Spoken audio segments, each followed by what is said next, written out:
Y quisiera hacer una crítica de una película que en estos días nos la están vendiendo por tierra, mar y aire. Me refiero a la película de Los dos papas, producida por Netflix, que tiene pues algunos actores importantes como Anthony Hopkins, que es el que representa al Papa Benedicto XVI, y Jonathan Pryce, el que representa al Papa Francisco, a Jorge Mario Bergoglio, porque le representa antes de ser Papa. Los dos papas es una de esas películas pues que desde esta nueva plataforma Netflix están difundiendo con una gran profusión. Y me parece oportuno también decir una palabra crítica, porque forma parte del discernimiento cristiano el tener la capacidad de desenmascarar, como también me dispongo a hacer ahora, ¿no? De desenmascarar distintas manipulaciones comunicativas, como en mi opinión es el caso. Primeramente voy a decir una cosa, que la crítica creo que no la realizo únicamente yo. Por ejemplo, un par de detalles. Esta película, durante mucho tiempo, durante su producción, intentó pues tener la anuencia de la Santa Sede, pues para poder también grabarla pues en los escenarios naturales del Vaticano y otros lugares, ¿no? Y la Santa Sede no se lo permitió. Es más, ni siquiera contestó, se puso en comunicación con quienes hacían tal propuesta desde Netflix. O sea que desde el Vaticano hubo una no colaboración en la realización de esta película. Cuando estas Navidades, no antes de estas Navidades, se ha presentado en España, también, digamos, la Conferencia Episcopal Española ha declinado pues el hacer un pase privado, pues como en otras ocasiones, con películas relacionadas con el hecho religioso, con la vida de la Iglesia, solemos realizar. Lo ha declinado porque obviamente ha entendido que no era una película que pudiese tener pues un marco, un respaldo por parte de la Iglesia, ¿no? Bueno, ¿qué ocurre? Que la película es muy injusta con respecto a la imagen que pretende dar de los dos papas, del Papa Francisco y de quien sería su sucesor, del Papa Benedicto XVI, perdón, y de quien sería su sucesor, el Papa Francisco. Bueno, hay que decir que más que la película es un fiel reflejo, no de cómo son estos dos papas, sino de cómo han sido manipulados. Pienso que es una película que sería perfecta para estudiar cómo ha acontecido desde el primer momento y cómo está aconteciendo la manipulación de dos papados. Es perfecta la película porque no le falta un tópico de manipulación.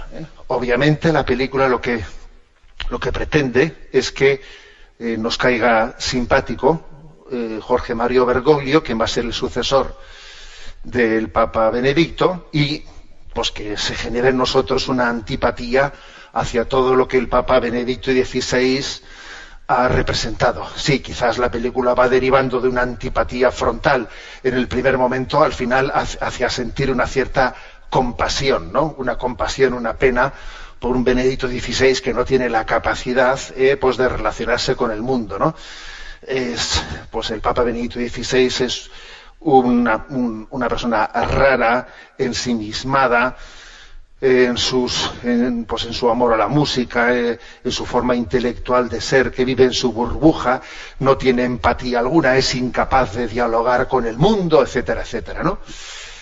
Y entonces viene Jorge Mario Bergoglio, a quien se le representa pues exactamente con todo lo contrario. Y todo ello está absolutamente al servicio de lo que es la herejía de nuestros días. ¿Y cuál es la herejía de nuestros días? Bueno, la contraposición entre la verdad y la caridad. Esa es la herejía de nuestros días, y en esa película se representa de una manera, pues, yo diría recurrente, una y otra vez, ¿no?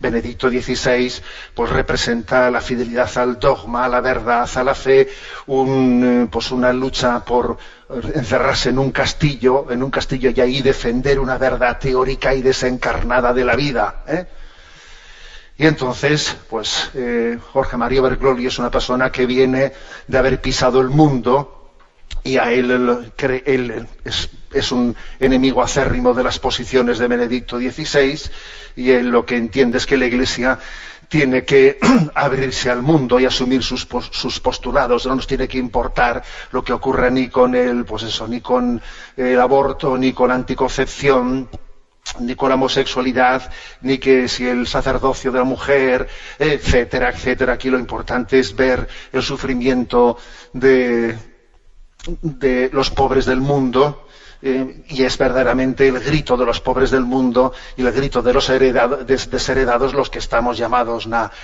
a acoger, ¿no? Es una manipulación absoluta, una manipulación absoluta en esa contraposición entre verdad y caridad.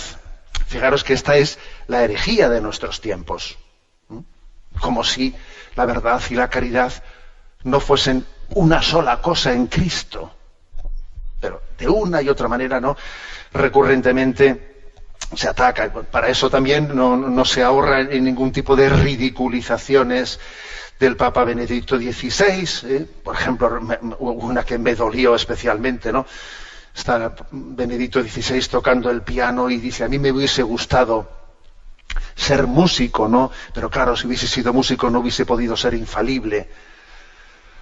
Bueno, ridiculizaciones que la verdad es que también es especialmente dolorosa la desfachatez con la que tratan una confesión del Papa Benedicto XVI. Él se confiesa y sugieren de una manera malévola, en esa confesión, pues la culpabilidad del Papa en el tema de los abusos sexuales por parte de cierta parte del clero, ¿no?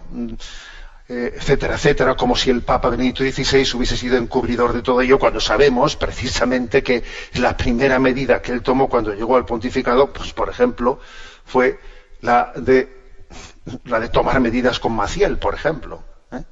Fue la primera medida que él tomó al llegar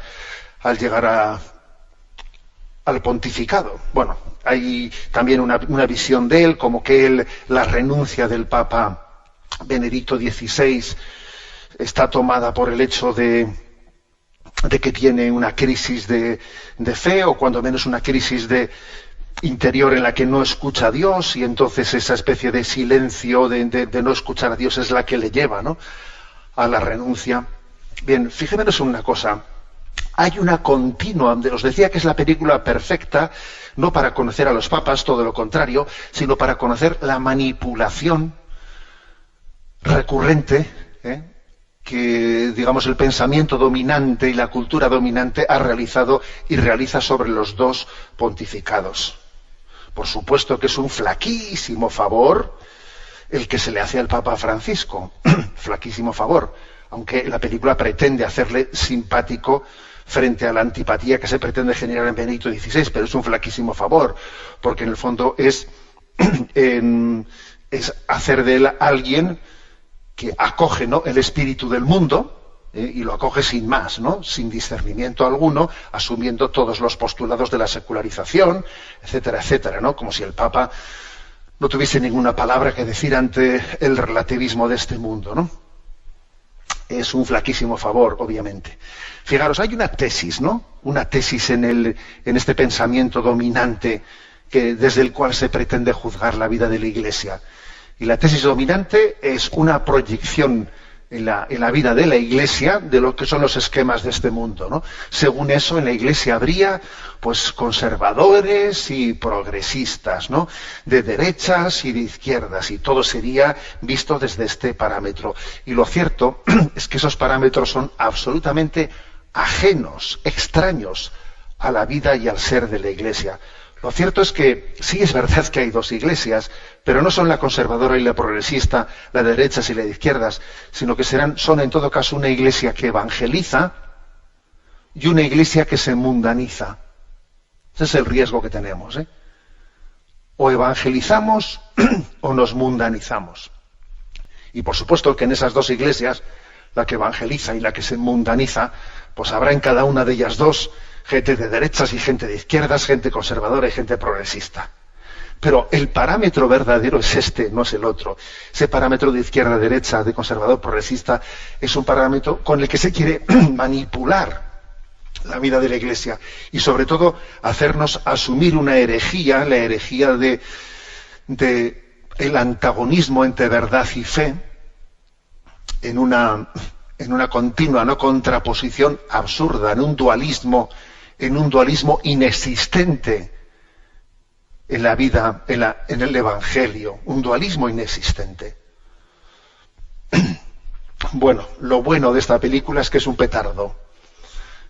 Quiero decir que me parece que es imposible que el gran público, que tenga éxito ante el gran público esta película, porque hace que sus diálogos, etcétera, pues yo creo que son bastante insufribles para el gran público, y esa es una buena noticia, ¿no? Bueno, y además hay que decir que no es esta la única novedad de la plataforma Netflix, ¿no?, en este contexto navideño, porque también, aparte de esta película de los dos papas, están difundiendo la película de la primera tentación de Cristo, una película en la que se representa a Jesucristo como un homosexual que vive su homosexualidad, a la Virgen María como una prostituta, etcétera. Una película que también la plataforma Netflix está distribuyendo. Y obviamente ha habido pues muchísimos cristianos en todas las partes del mundo que han levantado su voz contra la plataforma Netflix, pero se han reafirmado, ¿no?, en la supuesta libertad de expresión para no dar un paso atrás, ¿no?, en la proyección de esa película también blasfema de la primera tentación de Cristo. Luego nos hemos enterado de que en Brasil ya ha habido, pues, los típicos tontos de turno, un llamado Comando Insurgencia Popular Nacionalista de la gran familia integralista brasileña, que ha lanzado unos cócteles Molotov contra la productora de esta película, haciendo que los que son verdugos se conviertan en víctimas, que obviamente es recurrir, ¿no?, a ese tipo de reacción violenta contra una película es también totalmente mundano, absolutamente contrario al espíritu del Evangelio. Y bien, en estas estamos. Hay una manipulación increíble, ¿no? Ayer me invitó pues una familia a su casa para ver esta película, ¿no? Y la verdad es que, según la veía, yo decía en mi interior que es impresionante, ¿no?, la gran manipulación del pensamiento, la gran manipulación de la sensibilidad que está aconteciendo, ¿no?, desde medios de comunicación, desde el cine también, ¿no?, en este caso. Qué gran manipulación, y qué importante es que tengamos sentido crítico para discernir, ¿no?, ante esta situación, ¿no? Y yo me hago una pregunta, ¿no? ¿Y qué hacer con la cuota de Netflix? ¿Qué hacemos con la cuota de Netflix, ¿no?, los que la paguen? Qué buena aportación sería es el dinero, ¿no?, que va a esa cuota. Qué buena aportación sería para Cáritas. Qué buena aportación sería para Manos Unidas. Qué buena aportación sería para ayuda a la Iglesia necesitada, ¿no? Qué buena aportación sería para Radio María el destinar nuestros recursos económicos allí donde se evangeliza, y no allí donde nos mundanizamos, donde asumimos todos los criterios de mundanización, ¿no? Bueno, pues este es mi comentario, que como veis, no sé si os lo había dicho, pero la película es que no me ha gustado.